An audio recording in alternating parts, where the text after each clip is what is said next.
Hello listeners, and welcome to the Montel Weekly Podcast, bringing you energy matters in an informal setting. I'm Richard Sverrisson, and joining me today is Nils Kompe, who is Head of Power Portfolio Management at LichtBlick, one of Germany's most prominent, or dare I say, number one green supplier of energy. Welcome to you, Nils. It's a pleasure to have you here. Hi, Richard. Nice to be here. Nils, could you tell us a little bit first about LichtBlick, what you do, and more about your plans going forward? Yeah, of course.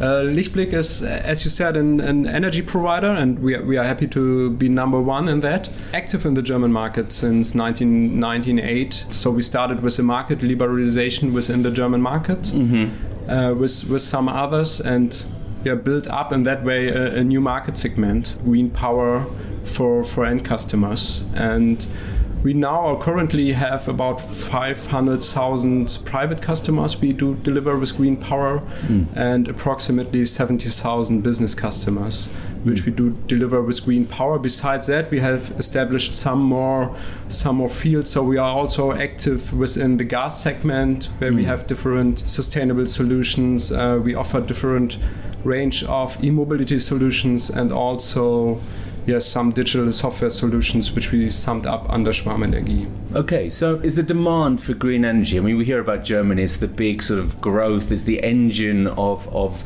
the energy transition in a way, in some respects anyway, in terms of green power expansion. But what about the demand for such, for green energy, whether it be power or gas in Germany? Is that still growing, or has it sort of waned off a bit? It was on hold in recent years, maybe up to the summer of last year, and there things changed due to the climate debate which started then.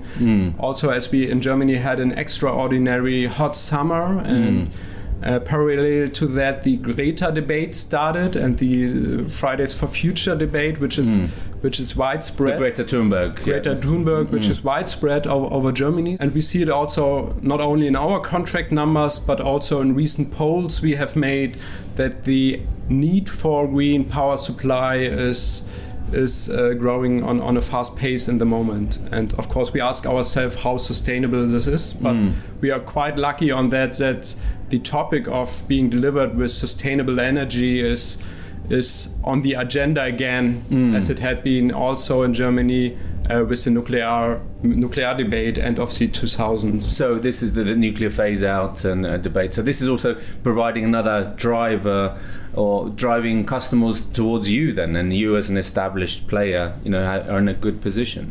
Yeah, exactly. So we see that especially the common player in the market, or the ecological pioneers, as LichtBlick was, profits most from this movement, as other does. But on the other side, to be honest, the green power product itself, it's spread all about every supplier in the moment in the market. So as we started, only a dozen green energy suppliers were offering green products, and I think now I do not know any supplier who does not have a green product. So the competition on those customers is getting tougher and tighter. So it's quite fierce competition. Yeah. Exactly. I mean, if we could talk a little bit about the policy environment in Germany. I see that they've recently signed off a climate package. They're determined to exit coal by 2038. How do you see this developing in Germany? What's your view on this? Is it going too slowly, too fast? Definitely too slowly, because it's always reacting on social movements or social needs we see in the moment.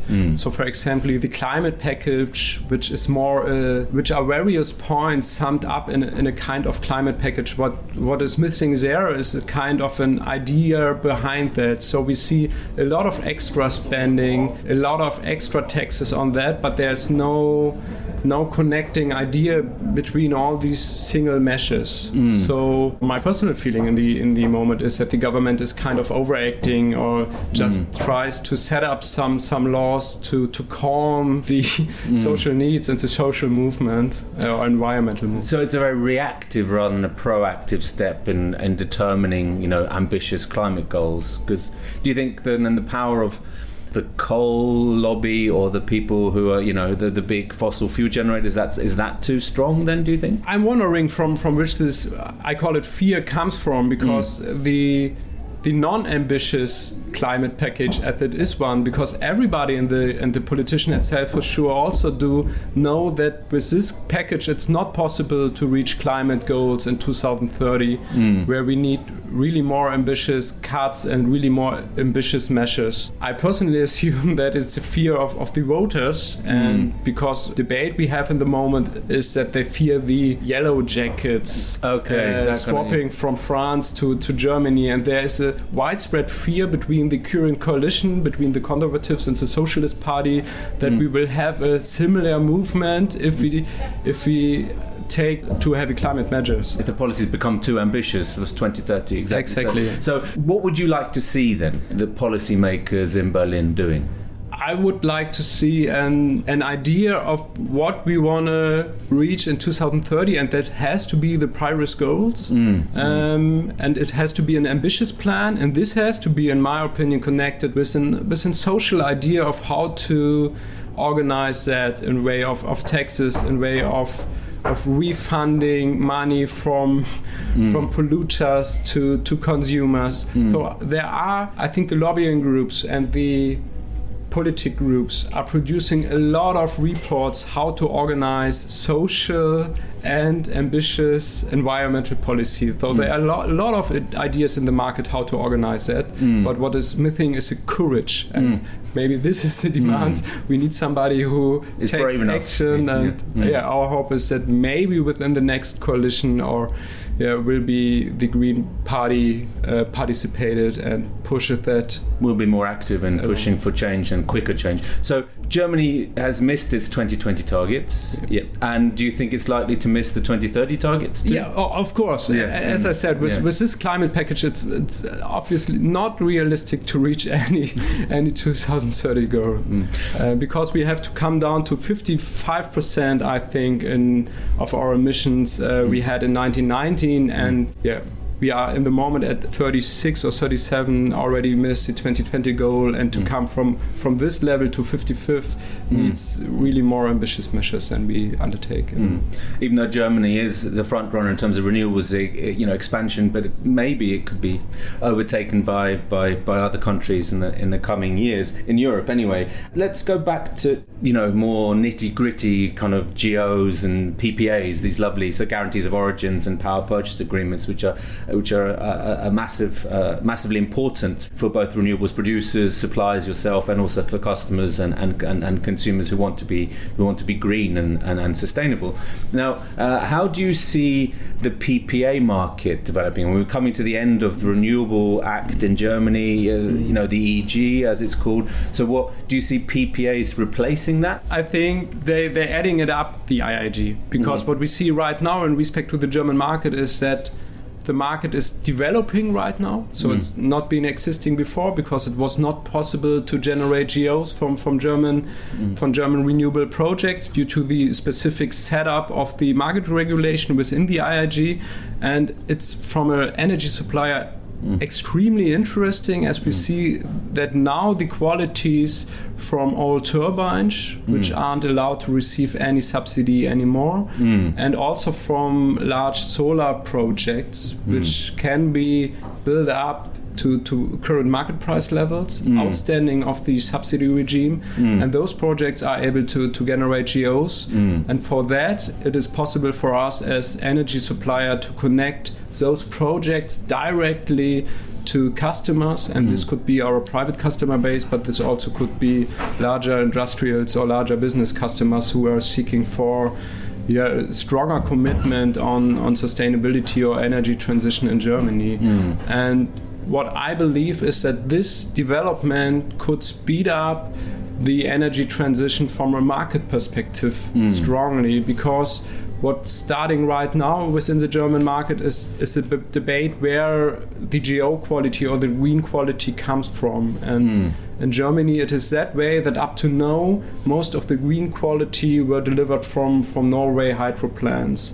And what we see also in the background of the current environmental or Greta Thunberg debate we mentioned, there's a growing awareness of what do I buy here if I close a green power contract? And there are more and more customers who are interested in direct solutions in that way, that they want to be aware of where they are delivered from, and they prefer a regional or national solution. Purchase or the sourcing of Nordic hydro geos in Germany, is that at all controversial? Not yet, because there never have been a debate. We know it from the Netherlands market, where there had been I think they named it Schummelstrom debate in 10 or 8 years ago. And since then, all customers in that market were aware of, I prefer Dutch qualities in respect to Nordic qualities. And I could imagine that a similar debate could rise up in the German market, so with the availability of those qualities. Sure. How do you find? I mean, what does LichtBlick do at the moment? Where do you source your green power from? I mean, the guarantees of origin. In respect to our private customer, and that is what we can handle, because business customers we cannot say from which quality he wants to be delivered in the end. But for our private customer base, we deliver them with 100% German hydro plants, and our aim is to increase the share of wind and solar due to PPAs we already have closed, and we probably gonna close some more within the next years. In both for wind and solar. Yeah. Okay. Your guarantees of origin strategy. So, have you got some numbers here, Nils, at all, that you can say how you say you have some Nordic geos and some German hydro. How does that split up in terms of terawatt hours or? Yeah, of course. Our total portfolio we deliver in the moment in the German market is about 2.6 terawatt hours, and it's nearly 50-50 split between private customers and business customers. So we source approximately 1.2 terawatt hours of German hydro, and the rest is mostly Nordic hydro, but we have some more sophisticated solution in that way, that approximately 20% of our business customers ask for specialized solutions. And this could be a client to asset solution that they would prefer to be delivered from a specific power plant. This could be specific amendments from an environmental label. This could be a specific source, and our aim within the business customer sector is to fulfill every need, as long as it fits to a general environmental perspective which the customer has. But to say, in general, what we see, the majority of business customers still are quite price sensitive. So the price argument still counts very much. And Nordic hydro then is cheaper than the German equivalent. Exactly. The Nordic hydro still in the GO market is for sure the most cheapest option, and many business customers decide for that. Yeah, absolutely. So how do you see the customers? I mean, you mentioned, we have had Extinction Rebellion, Greta Thunberg. From the customer side, there's an increasing pressure to go green. So do you see then that the customers in Germany will want the locally produced wind or locally produced solar, and is there a premium on top of that you could potentially charge, do you think? I will start with the demand, because that's something we expect to gonna be changed within next months and years, because the demand is, and that we also know from surveys and polls we have made, is demanding quite fast in the moment, and on both sides, private and as well as business customer side.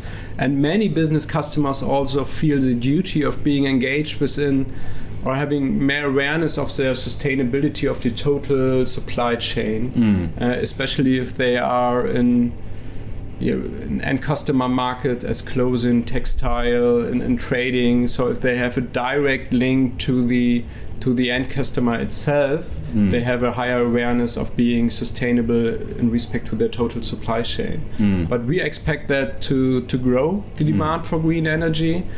If there's an extra willingness to pay, we're gonna find out in the moment. Of course. Because this is always, this is quite ambivalent, as the need for being sustainable is growing quite fast. The willingness of paying extra for that is lagging behind a little bit, but we are quite optimistic that this is gonna develop also with the next months. For sure, but and as you say, it's a very competitive environment. Exactly, yeah. You mentioned the industrial, or industry or industrial consumers. In Germany, as part of the EG, a lot of the, or is it, if it's part of the EG or not, but a lot of the large industrial companies or clients get compensated for the carbon elements of their power price. And do you think, and that's holding back maybe or restricting them going out and finding PPAs or signing PPAs? Do you see this changing, or how would you like to see the regulations change? Do you think? Is that likely as well, that they could be changed? I've heard from a colleague who is responsible in Berlin for politics that this is indeed a topic, and this is discussed within the government in the moment, because it's weird that all the industrials and the large industrials off-takers we have in the moment aren't engaged for that reason. You have mentioned that they have the fear of losing the compensation, and they would pay double in the end if they choose to take a green PPA. And this would be an action we expect the government to take, just to enable the industrial and all the market power we have in the moment to use that to generate and to be engaged within the energy transition in the German market. So this would be quite logical for, if only a small share of the industrial consumption would be switched to a green demand, a long-term green demand, this would had an incredible impact. So this would be for sure one measure we ask for. So to have these big industrial groups on board in the green transition is crucial. I mean, do you see, for example, tech giants coming into Germany? Is there interest from them as well in terms of sourcing green power from Germany in this sense? What we see in the moment, but I'm not sure if it's exactly your point, that there's a lot of interest on the PPA market, the post-IAG market. So there are a lot of new players engaged, trying to find out where their market share in respect to the total supply chain is, from buying assets up to delivering DMA activities, so market access activities or services, and also in respect to the operational maintenance market, there's a lot of action. Also, I've heard about some small platforms who try to bring together potential sellers and buyers of PPAs, but this is still on a very early stage. But there are indeed a lot of market forces in the moment. We see opening, or we see evolving of GO's qualities within the market. So it's still quite embryonic in that sense on the large industrial, whether it be tech or industrial. There's still a lot of potential out there. That's what I'm gauging from you here, Nils. Following on from that, is there anything else that you would like to see change on the regulatory side that would ease, that would ease the green transition? What we aim for? If you had a top list for German government, We have that, and I will start with the first one. What we need, also in respect to the PPA topic, which I thought is crucial for the development of the free GO market and the green power market in Germany. We need price security, because what we see is with fluctuating market prices, for example, in respect to the post-turbine power plants, we had 2 years ago when market prices were of a level of 35 to 40 euros per megawatt hour. On the wholesale markets. Exactly. We had the debate that the continuing of operation of these plants is not possible due to economic reasons. And this debate faded out in respect to increasing market prices. But what we see is, if we are talks with different operators, that each operator has specific operations cost and on the level we see in the moment realistic in the market. And with every price drop, as happened this week for example, the one or another project would fall out of the possibility of being continued with operations. So what we ask for is a kind of minimum price for EURs, or a minimum carbon dioxide tax. In that way, we just need something from a politic level which would guarantee a certain level of wholesale market prices. It would help indeed a lot. And from an off-taker perspective, we have a second point, because Also in respect to new solar projects outstanding of the IIG, we have a kind of legal uncertainty in respect to long-running contracts. How long is it allowed to deliver customers with power? And there the legals already are in discussions a lot on is a 7-year contract, is an 8-year contract to an end customer and business customer, or a 10-year contract still legal or viable. Exactly. And there are doubts about, and that's something where we ask about that we need in respect to this kind of PPA projects where potential off-takers commit themselves for off-taking power for a really long period, that we need in respect to that business model 100% security from a legal perspective. So more of a sort of price floor for certainly for carbon, and then also some clarity or certainty in terms of the legal nature of the contracts. Nils, thank you very much. I'm sure there's be plenty to follow in Germany in the years to come, and many changes afoot, I would say. So once again, thank you very much for joining the Montel Weekly podcast, and I look forward to hearing from you again. Thank you. Please follow all the news and the latest developments in energy markets on Montel Online. You can follow us on social media, LinkedIn and Twitter, and please subscribe to us on Spotify and Apple Podcasts. That's all from me. Goodbye.